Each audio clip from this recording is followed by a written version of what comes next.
Assalamualaikum warahmatullahi wabarakatuh. Waalaikumsalam warahmatullahi wabarakatuh. Bagaimana kabar kalian? Alhamdulillah. Gimana puasanya? Lancar nggak? Alhamdulillah. Pada pertemuan kali ini, Ibu akan membawakan materi fikih yang berjudul jual beli. Sebelumnya kita awali pelajaran ini dengan baca basmalah bersama-sama. Bismillahirrahmanirrahim. Semoga hari ini diberi kelancaran dalam pembelajaran dan semoga membawa keberkahan ya. Amin. Langsung saja kita akan belajar mengenai jual beli. Apakah kalian tahu apa itu jual beli? Ada yang tahu? Jual beli itu secara bahasa berasal dari kata al-bayu yang artinya tukar menukar secara mutlak atau tukar menukar sesuatu dengan sesuatu. Sedangkan secara istilah jual beli itu adalah tukar menukar harta dengan harta untuk keperluan pengelolaan disertai dengan ijab dan qabul menurut tata aturan yang ditentukan oleh syariat Islam. Ya. Kemudian dalam jual beli itu ada pertama pengertian, kemudian yang kedua yaitu dasar hukum. Kalian tahu dasar hukum jual beli itu apa? Quran surat apa? Ayat berapa tahu? Tidak.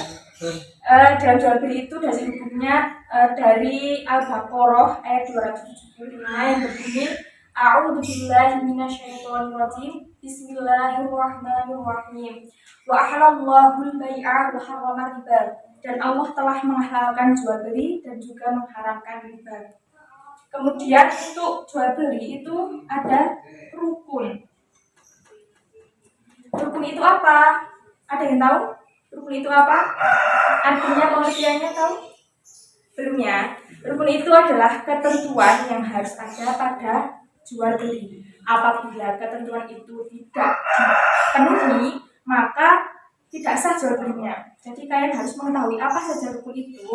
Rukunnya itu ada 4. Yang pertama yaitu penjual dan pembeli, yang disebut juga dengan aqidain. Yang kedua itu barang yang dijual belikan atau maksud alaih.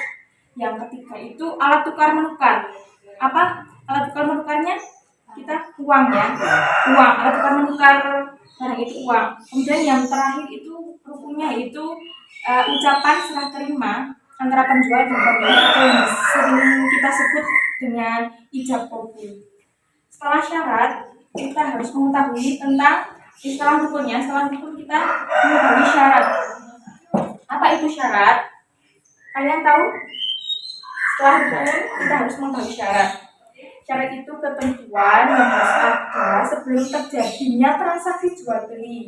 Dan setiap rukun itu ada syaratnya, jadi nggak sembarangan. Jadi setiap rukun tadi itu yang ibu sebutkan 4 tadi itu, masing-masing rukun itu ada syaratnya. Yang pertama tadi apa? Penjual dan pembeli. Nah, penjual dan pembeli itu ada syaratnya. Apa saja syaratnya? Yang pertama itu kedua belah pihak itu harus sudah balik. Arti balik yaitu keduanya harus sudah dewasa. Kemudian yang kedua yaitu harus berakal sehat. Kalau orang gila atau orang yang bodoh dalam perhitungan tidak bisa hitung-hitungan itu jual belinya tidak sah. Jadi kalian harus hati-hati apapun beli di orang gila itu jangan. Itu jual belinya tidak sah karena tidak berakal sehat. Ya, yang kedua yaitu yang ketiga itu bukan pemboros atau tidak suka menghasilkan barang.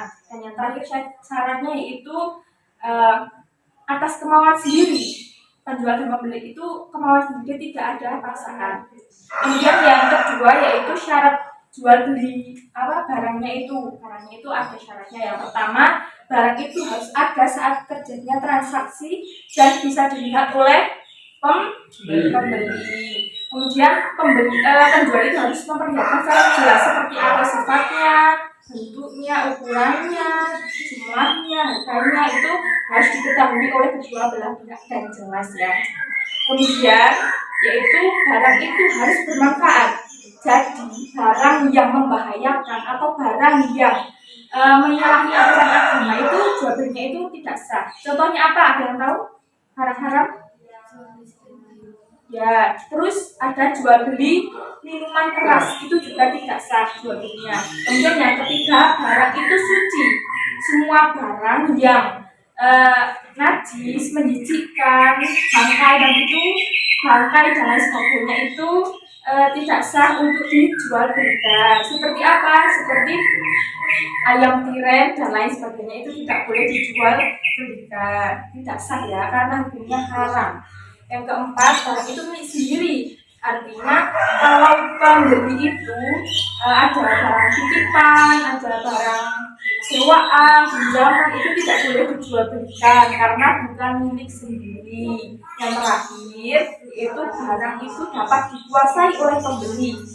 Jadi kalau ada ikan yang masih ada di kolam, kemudian ada ayam yang belum ditangkap, kemudian ada merpati yang masih tertahan, itu jual belinya tidak sah karena belum bisa hak secara sah oleh pembeli. Kemudian syarat yang kemudian itu ada rukun dari ada barang, ada penjual dan pembeli, kemudian ada alat tukar, itu ada syaratnya. Syaratnya itu adalah nilai itu harus disepakati oleh kedua belah pihak dan jumlahnya harus disepakati. Yang kedua yaitu nilai tukar menukar itu dapat berlangsung pada saat terjadinya transaksi jual beli, jadi dapat dilihat pada saat transaksi jual beli. Kemudian yang ketiga ini harus diingat kalau ada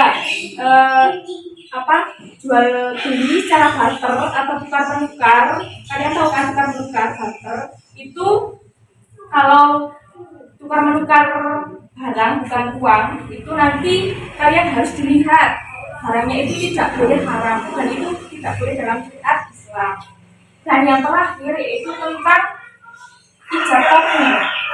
Ijab itu dilakukan oleh penjual dan kabul itu dilakukan oleh pembeli. Kemudian ijab kabul itu diucapkan dengan kata-kata penyerahan dan juga penerimaan atau juga dapat berupa tulisan. Tulisan itu berupa faktur, kwitansi, dan juga nota dan lain sebagainya. Bisa, nggak harus dengan ucapan tapi bisa secara tertulis. Kemudian hal yang paling utama dalam jual beli itu kerelaan kedua belah pihak. Jadi penjual dan pembeli itu harus rela, harus tidak boleh ada paksaan, harus sama-sama sepakat. Itu nanti harus sah ya jual belinya. Kemudian kerelaan itu dapat dilihat pada saat terjadinya transaksi jual beli. Kemudian untuk ijab kabulnya itu harus diucapkan secara jelas biar tidak ada kesalahpahaman dan juga nanti bisa sah, nanti penjual dan pembeli bisa berijab kabul dengan sah menurut ajaran agama kita ya, agama Islam. Apakah sampai di sini sudah dipahami? Paham. Jadi kalau kalian melaksanakan jual beli itu harus dilihat dulu ya syaratnya dan juga rukunnya. Sepertinya kita sudah sampai sini saja ya. Pembahasannya kita lanjut besok ya anak-anak. Pertemuan berikutnya kita akan membahas mengenai macam-macam jual beli. Kita tutup pembelajaran pada hari ini dengan baca alhamdulillah bersama-sama. Alhamdulillahirabbil alamin. Cukup sekian dari Ibu. Apabila ada salah kata ucapan, mohon maaf yang sebesar-besarnya. Semoga kalian puasanya lancar sampai buka ya. Ibu akhiri. Wabillahi taufiq wal hidayah. Wassalamualaikum warahmatullahi wabarakatuh. Waalaikumsalam warahmatullahi wabarakatuh.